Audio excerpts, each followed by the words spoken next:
Welcome back to the remaking of Earthtones 1, Episode 2. In this episode, we'll be going over what's looking like really just overtime. That's because I think now that I've opened it up and looked at it again, it needs a lot of work. I'm playing with the idea of reshaping sections, chord progressions, everything. Not sure we'll even be able to get through all of that in this episode. So I'm planning on trying to make it a little shorter and figure out what the basically what the coolest way to go about this song actually is, because I know it has potential. So the first thing I noticed when I opened up the session today is that the bass does not sound right at all. I tried playing with some presets, nothing sounded good out of the box. Certain sounds felt like if I played with it all day, I might be able to get something half acceptable. So I've come to the conclusion that what I think I want to do with this song is actually record some real bass guitar for it. I've actually yet to do that on any of my Earthtones stuff, so putting a pin in that for now. But I did stumble upon a cool idea. I threw a filter on the vocals trying to capture a cool telephone vocal, and I was going through filters to see if there was a way to do that in there.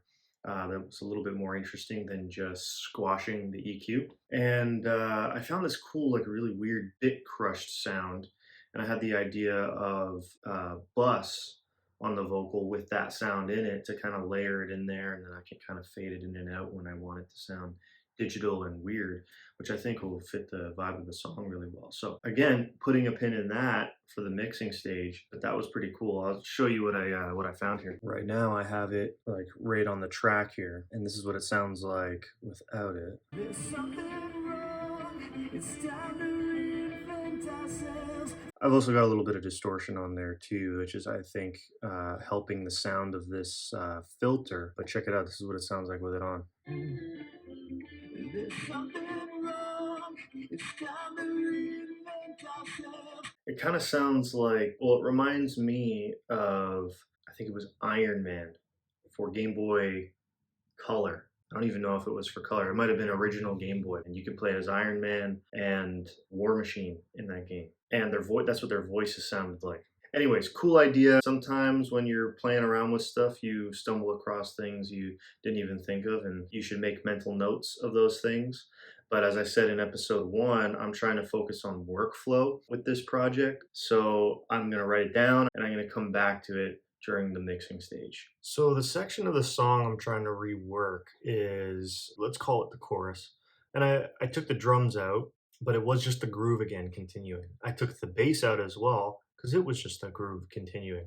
And that's one of the things that I'm trying to change about this song, is that it's much too repetitive. The bass line doesn't really change at all. The beat kind of stays the same. It kind of goes from ride cymbal to hi-hats, but the groove is the exact same. So I'm going to switch up the whole thing here, and I'm going to play with the concept that we hear so much in music, which is tension and release. So I'm going to try to build tension in this chorus. So I'm going to try to figure out maybe a new, like a chord progression with it, maybe. Maybe we could go...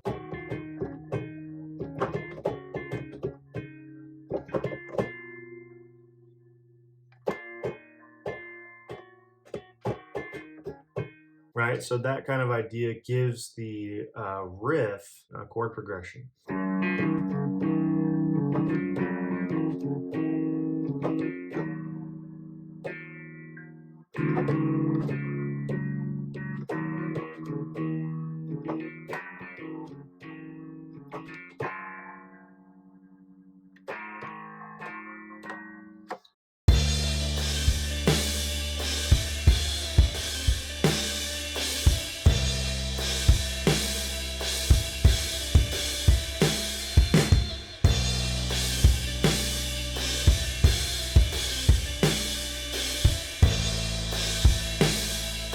Okay, so when tracking guitars, you have some choices to make. Certain pickup configurations suit certain things that you're going for. So I might actually try them both and see what they sound like. And in that process, I'm going to do the double tracking. So when tracking guitars, you try to double track them and pan them left and right.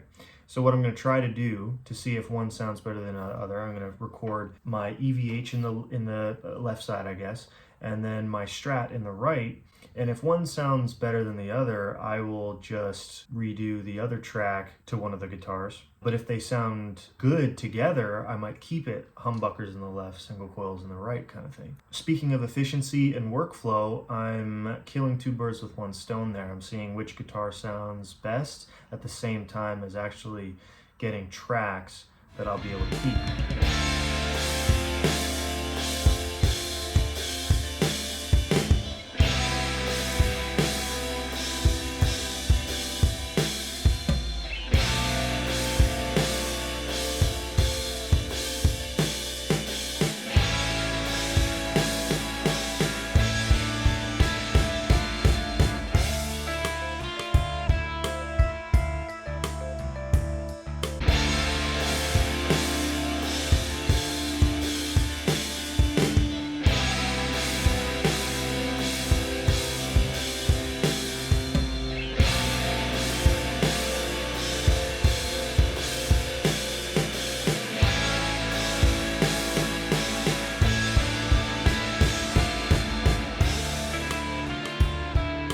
So I've got another lead guitar idea that I'm going to try. I'm going to have the lead guitar in the chorus do what the organ was doing. I'm going to change the organ part. I'm going to have it all recorded so I can see what fits the best. But this lead guitar doing the organ part, it sounds awesome, but it might clash with the vocal too much.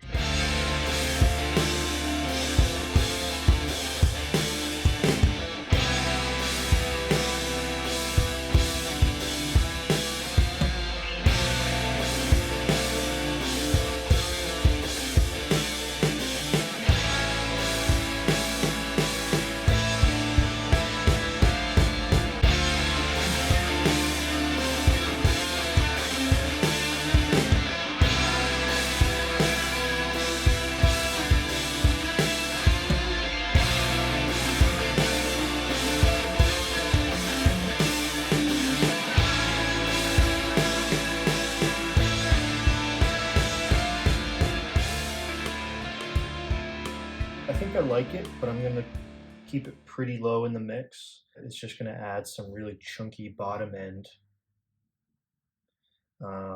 I'm going to mess around with the drums in this section again. I want the drums to be a little heavier, a little bit more energetic. And then that might be it for this song.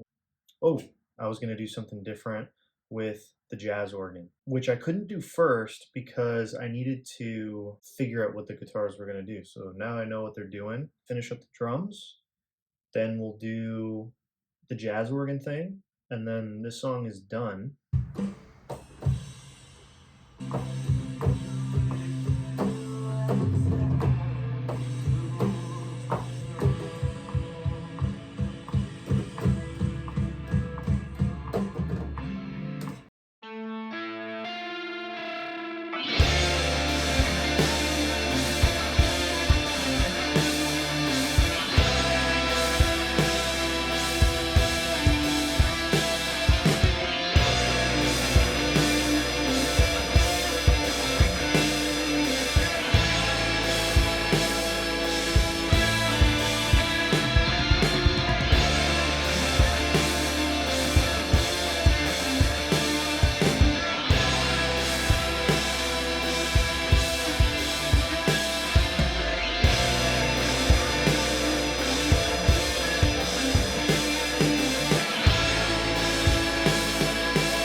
So that's it for episode 2. I'm not really sure if I like it, to be honest. I might end up scrapping everything I did today. And if that's the case, so be it. That's kind of what I'm hoping that this whole series kind of shines a light on, you know what I mean? Is how much work goes into making a song sometimes. Songs like this tend to need lots of work, and then others take no work at all. But that doesn't mean we should just scrap the ones that take work, you know? And if it doesn't work, it doesn't work. But that's what I'm trying to find out here is if that potential that I saw can be harvested. Thanks for watching, and I'll catch you in the next one where we'll be working on hopefully a song that's takes a little less trial and error. See you in the next one.